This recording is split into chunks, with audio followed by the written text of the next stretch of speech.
Okay, these are your instructions for the week of Monday, October, get the world straight here, Monday, October 25th. If you're in 1301, there are two things if you're in 1302, three if you're in 1301. So, 1301, watch the instructional videos, of course, always do that.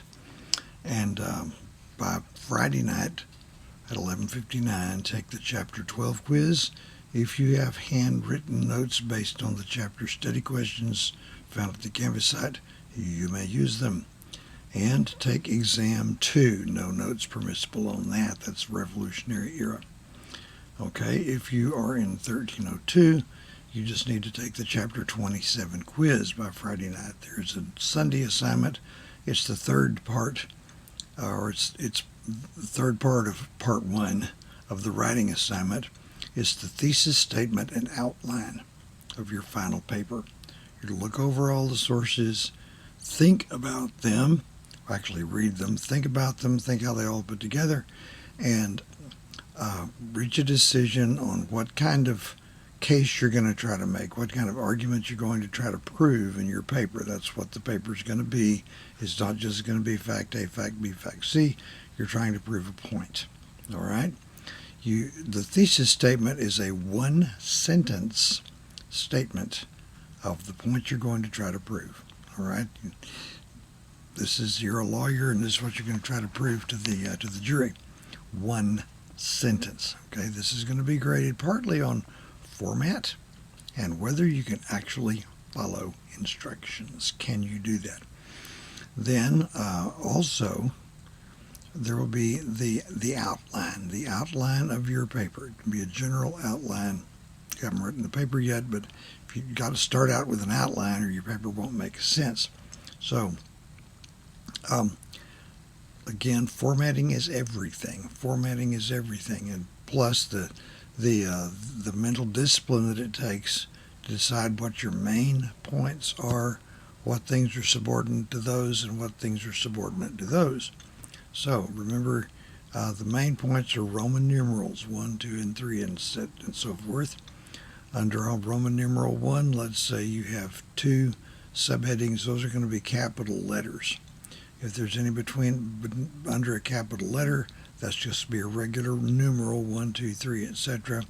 If you go beyond that, it's going to be lowercase Roman numerals. Few people will get that far in a paper like this. All right? Make sure you review that. Make sure you get that right. I'm not that patient for people that can't follow instructions on this. All right? If there's one of something, there has to be two. So if there's a letter A, there has to be a letter B. Okay? If under letter A or letter B there's a number 1, there has to be a number 2, etc. So keep that in mind. You should have a Roman numeral 1, letter A, Roman numeral 2, letter A. That's not how this is supposed to shape up. Okay? Get it right. All right. I think we're in good shape here. And reiterate something. Last week I somehow got the wrong URL uploaded, and the weekly instructions video wasn't there, and it was Tuesday before anybody notified me of that. If you're the first one to see something like that, let me know right then, because it was ready and I thought it was up. The video was done, and I put the right one up. I didn't inform anybody, but that's still there. It wouldn't hurt for you to go back and look at it.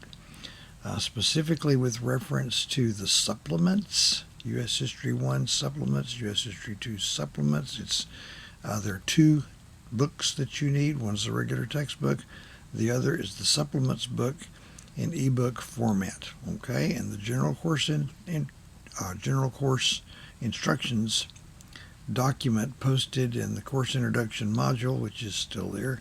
You have the URLs to the publisher of that. You would need to get the ebook format. It doesn't cost anything. Well, it does cost something. I mean, they put in some effort on getting this thing prettied up and ready and all that. And they've been a little bit disappointed with the fact that less than half of the students had bought it. If you've got an older paper version, something like that, I'm not going to know. I'm not going to fuss at you. But working up the bonus worksheets, they're headed study items. But at the end of each chapter, you can go back to the start of the semester and get those in if you want to. I'll take them. I'll count them. You can add points, sometimes upwards of 30 points to a chapter quiz grade. That can help out. Like 27 points. I can turn a 20 into a 57. You can turn 100 into 127. I don't mind doing that.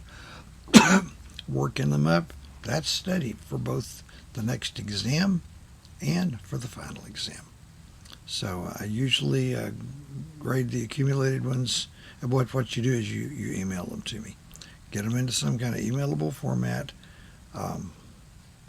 Scan them, or if nothing else, take a picture. Try to get in as close as you can with your smartphone. I print them out. I grade them. I send feedback, usually about on a weekly basis. I was running a little bit behind last week. Just got those back today. So the ebook format thing, you're buying a 6-month license, I think it is, to access that book, and you can print out 2 pages at a time. It'll print out 2 pages at a time for you. You print them out, fill in the answers. Sorry, email it to me. Okay? Are we good? All right, the semester is getting on. After this is the 10th week, and 3 more weeks will pass, then Thanksgiving break. And after Thanksgiving break, there really isn't a whole lot left. So, get it done, guys. Time's running out. One more thing I almost forgot. The thesis statement and outline are documents, okay, and you must submit them via turnitin.com. Just like you've done with other assignments in the past. Click on the drop box in the weekly module and then follow the prompts. So make sure you get that right.